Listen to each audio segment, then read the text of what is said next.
نحمده ونصلي على رسوله الكريم أما بعد فأعوذ بالله من الشيطان الرجيم بسم الله الرحمن الرحيم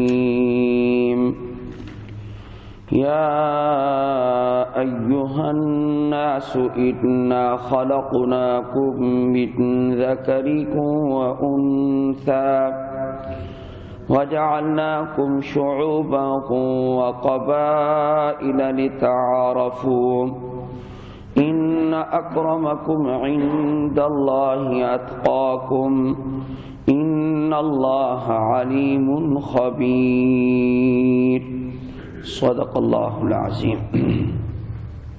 اے لوگو، بے شک ہم نے تمہیں پیدا کیا ایک مرد اور ایک عورت سے، اور ہم نے بنائی تمہاری ذاتیں اور قبیلے تاکہ تم ایک دوسرے کو پہچان سکو۔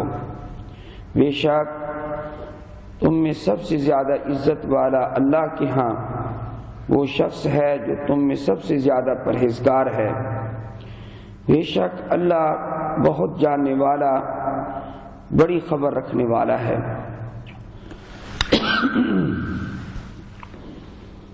قرآن کریم کی اس آیت کے بارے میں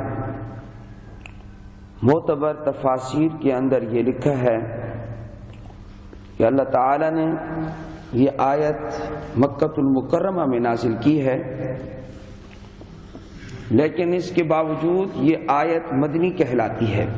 وجہ اس کی یہ ہے کہ ہجرت کے بعد نازل ہوئی ہے، اور ہجرت کے بعد جتنی آیات نازل ہوتی ہیں ان کو مدنی آیات کہا جاتا ہے۔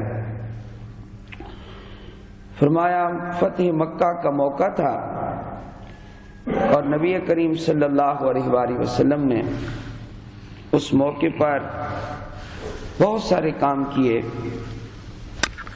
ان میں سے ایک یہ بھی تھا کہ آپ کے ساتھ جو صحابہ تھے ان میں حضرت بلال رضی اللہ تعالی عنہ بھی شامل تھے۔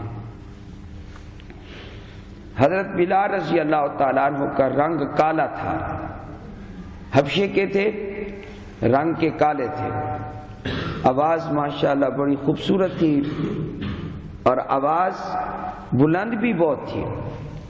حضرت بلال رضی اللہ تعالیٰ عنہ کی آواز خوبصورت بھی تھی، بلند بھی تھی۔ آپ علیہ السلام کے مؤذن تھے، اور مدینہ طیبہ میں مسجد نبوی کے اندر وہی اذان دیتے تھے۔ فتح مکہ کے موقع پر وہ آپ کے ساتھ تھے۔ آپ علیہ السلام نے فرمایا اے بلال اذان دو۔ چنانچہ خانہ کعبہ کی چھت پر، کعبۃ اللہ کی چھت پر چڑھ کر انہوں نے اذان دی۔ آپ علیہ السلام کا یہ حکم تھا تاکہ پتہ چلے مشرکین کو کہ جہاں بتوں کو پکارتے تھے تم، وہاں آج اللہ کا نام بلند کیا جا رہا ہے۔ چنانچہ حضرت بلال رضی اللہ تعالیٰ عنہ نے اذان دی، تو وہ کافر جو اس وقت تک مسلمان نہیں ہوئے تھے بعد میں وہ بھی مسلمان ہو گئے، تو ان میں سے تینوں نے کہا، کہنے لگے، ایک کافر کہنے لگا اچھا ہوا کہ میرا باپ پہلے مر گیا، آج کا دن اس کو دیکھنا نہیں پڑا۔ یہ بلال جیسا آدمی جو ہمارا غلام تھا اور یہ کالے رنگ کا آدمی آج اذان دے رہا ہے، اس کو عزت مل رہی ہے، اچھا ہوا میرا باپ پہلے فوت ہو گیا۔ ایک کافر نے یہ کہا۔ حارث بن ہشام جو ابو جہل کا بھائی تھا اور بعد میں مسلمان ہو گئے اور صحابی رسول بنے، لیکن اس وقت وہ بھی کافر تھے، انہوں نے کہا یار کمال ہے، اذان دلوانی بھی تھی تو کسی گورے رنگ والے کو، صاف رنگ والے کو کہہ دیتے، یہ کیا کیا ہے؟ حضرت بلال کے لیے لفظ زبان سے نکال دیا، اس کالے کبے کو کیوں کہا ہے کہ اذان دے؟ یہ لفظ اس کی زبان سے نکلا، کالا کبا۔ ابو سفیان نے کہا، اس وقت تک وہ بھی مسلمان نہیں تھے، مجلس کافروں کی جو تھی جس میں یہ باتیں ہو رہی تھی وہ اس میں بیٹھے تھے. کہنے لگے میں کوئی بات نہیں کہتا کیونکہ مجھے خطرہ ہے، اگر زبان سے میں کوئی بات نکالوں تو ہو سکتا ہے وہ بات اللہ محمد کو بتا دے، اس لیے میں نہیں اپنی زبان سے کوئی بات نکالتا. انہوں نے گفتگو ختم کی. اللہ نے جبریل امین کو یہ آیت دے کر بھیجی جو ہم نے ابھی ابھی پڑھی، جس میں اللہ نے کیا فرمایا ذرا آپ دیکھیں. ترجمہ بھی کرتے ہیں اور ساتھ ساتھ مفہوم بھی. یا ایھا الناس، اے لوگو، انا خلقناکم من ذکر و انثی، بے شک ہم نے تمہیں پیدا کیا ہے ایک مرد اور ایک عورت سے. حضرت آدم اور حضرت حوا علیہ السلام ایک مرد ایک عورت سے تمام انسانوں کو پیدا کیا ہے. لہذا تم کس چیز پہ فخر کر رہے ہو؟ اگر بلال کا رنگ کالا ہے تو وہ بھی تو آدم اور حوا سے پیدا ہوا، اور تم بھی آدم اور حوا سے پیدا ہوئے ہو. تو یہ جو فخر کر رہے ہو کس چیز پہ فخر کر رہے ہو؟ اللہ نے فرمایا وَجَعَلْنَاكُمْ شُعُوبًا وَقَبَائِلَ، ہم نے تمہاری قومیں ذاتیں بنائی ہیں اور قبیلے بنائے ہیں. شعوب بڑے اونچی قوم کو کہتے ہیں اور قبیلہ اس کی ایک شاخ کو کہتے ہیں. مثلا یہاں خاکوانی بستے ہیں تو خاکوانی پوری اس قوم کو کہا جائے گا یہ شعوب ہیں، اور قبائل جو ایک ایک خاندان پھر اس کے نیچے ہوتا ہے اس کو عرب میں قبیلہ کہتے ہیں. یہ تو بڑی قوم اب قریش ہے، اب قریش شعوب بن جائے گا اور اس کی ایک شاخ ہاشم ہے، تو ہاشم جو ہے ہاشمی لوگ یہ قبیلہ بن جائے گا یہ قریش کا. تو فرمایا ہم نے تمہاری قومیں بنائی ہیں، ہم نے ذاتیں بنائی اور چھوٹے چھوٹے خاندان بھی بنائے ہیں. یہ کیوں بنائے ہیں؟ فخر کے لیے نہیں کہ اے قریشیو اے ہاشمیو تم کالے بلال پر تم فخر کر رہے ہو. ہم نے کوئی فخر کے لیے نسب بنایا تھا. یہ نسب کیوں بنایا؟ لِتَعَارَفُوا، تاکہ تم ایک دوسرے کو پہچان سکو. یہ شناخت کے لیے بنایا، فخر کے لیے نہیں بنایا. کوئی کہے کہ میں خاکوانی ہوں، گیلانی ہوں جی، اور میں فلانا خان ہوں یہ، اور میں یہ ہوں وہ ہوں، یہ نسب کوئی فخر کی چیز نہیں ہے. یہ صرف شناخت کے لیے اور پہچان کے لیے، تعارف کے لیے ہے، ورنہ تعارف مشکل ہو جاتا اگر یہ ذاتیں اور قومیں ہم نہ بناتے تو. لیکن یہ کہنا ہماری یہ قوم، ہمارا یہ قبیلہ، اس سے شریعت نے منع کیا ہے. فرمایا فخر نہ کرو. ان اکرمکم عند اللہ، علماء نے یہاں پر یہ لکھا کہ خاندانوں کا مختلف ہونا، مال و دولت کے اعتبار سے فرق ہونا اور لسان کے اعتبار سے فرق ہونا، یعنی بولی کے اعتبار سے فرق ہونا، یہ اس میں اللہ تعالیٰ کی کئی حکمتیں ہیں. یہ اس لیے چیزیں نہیں بنائی کہ تاکہ تم ایک دوسرے پر فخر کرو. یہ خاندان کی وجہ سے، مال کی وجہ سے یا زبان کی وجہ سے فخر کرو.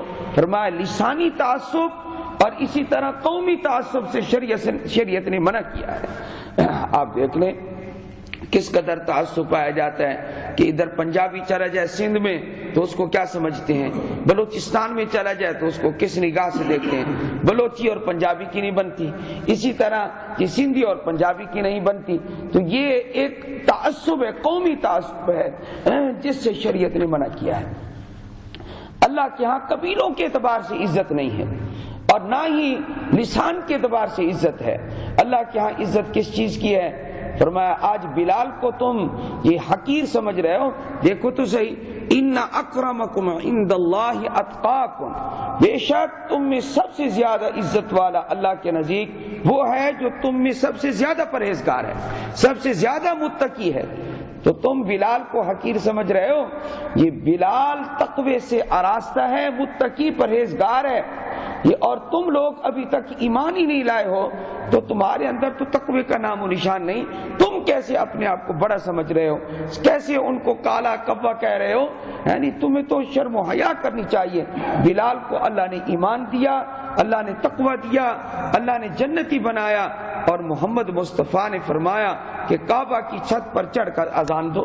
تو یہ عزت اللہ کی طرف سے ملی حضرت بلال کو. فرمایا کہ جب یہ آیت نازل ہوئی آپ علیہ السلام کو ساری بات اللہ نے بتا دی، تو اللہ جل جلالہ کے بتانے کے بعد آپ علیہ السلام نے ان تینوں کو بلایا، وہ جو کافر باتیں کر رہے تھے تینوں کو بلایا، کہا یہ بتاؤ کہ یہ بات کی تھی تم نے؟ انہوں نے کہا جی ہاں ہم نے کی تھی۔ آپ کو کس نے بتا دیا؟ تو فرمایا ان اللہ علیم خبیر، بے شک اللہ بہت جاننے والا، خبر رکھنے والا ہے۔ چھپ چھپ کر بھی باتیں کرو گے تو اللہ کو پتہ چل جائے گا، مجھے میرے رب نے بتایا۔ یہ تو فرمایا اللہ جل جلالہ کے بتانے سے مجھے اطلاع ہو گئی ہے، لہذا تم لوگ یہ انکار نہیں کر سکتے۔ انہوں نے کہا جی بالکل سچ کہا، اور خدا کی قدرت دیکھیے کہ تینوں کے تینوں مسلمان ہو گئے۔ جو حضرت بلال پر اعتراض کر رہے تھے تینوں مسلمان ہو گئے۔ حضرت بلال رضی اللہ تعالیٰ عنہ کا جو ظاہری رنگ تھا واقعتاً کالا تھا، آپ کے ہونٹ بھی موٹے تھے، اور آپ کا رنگ کالا، ہونٹ موٹے تھے، حبشی جس طرح ہوتے ہیں ماشاءاللہ، یہ لمبا قد تھا، اور ایسے ڈیل ڈول بھی خوب تھے ماشاءاللہ حضرت بلال رضی اللہ تعالیٰ عنہ کے۔ لیکن نوجوان تھے، میں ایک فلم میں دیکھے ہیں۔ استغفر اللہ، ایسی فلم نہ دیکھا کرے، ایسی فلم نہ دیکھا کرے۔ آپ نے حبشی نہیں دیکھے، ہم نے حبشی دیکھے ہیں، لیکن اس جوان کو لا رہے تھے مارنے کے لیے۔ آپ نے حبشی نہیں دیکھے، آپ نے حبشی دیکھے ہیں؟ دیکھے تو ہے۔ آپ نے حبشی نہیں دیکھے۔ حبشی ماشاءاللہ لمبے ہوتے ہیں اور ڈیل ڈول، اعضاء کے اعتبار سے مضبوط ہوتے ہیں۔ قرآن کے درس میں فلم کا حوالہ بہت برا لگتا ہے۔ آپ کہتے ہیں میں نے فلم دیکھی ہے، انبیاء اور صحابہ کی فلم دیکھنا بنانا حرام ہے، آئندہ نہ دیکھا کریں آپ، یہ ناجائز ہے۔ یہ اس لیے حضرت بلال رضی اللہ تعالیٰ عنہ آج کل اگر حبشی دیکھنے ہو تو پھر آپ حبشی دیکھیں، وہاں حرم شریف میں وہاں حبشی موجود ہیں، اور حبشیوں کا قد دیکھیں، ڈیل ڈول دیکھیں آپ، یہ حضرت بلال کی قوم کے لوگ ہیں، یہ آپ کو وہاں نقشہ سمجھ آئے گا۔ فلموں میں کیا نقشہ سمجھ آتا ہے، وقت ضائع کرنے والی بات ہوتی ہے۔ تو فرمایا ان اللہ علیم خبیر، بے شک اللہ تعالی بہت علم رکھنے والے ہیں، علیم جاننے والے ہیں، خبر رکھنے والے ہیں۔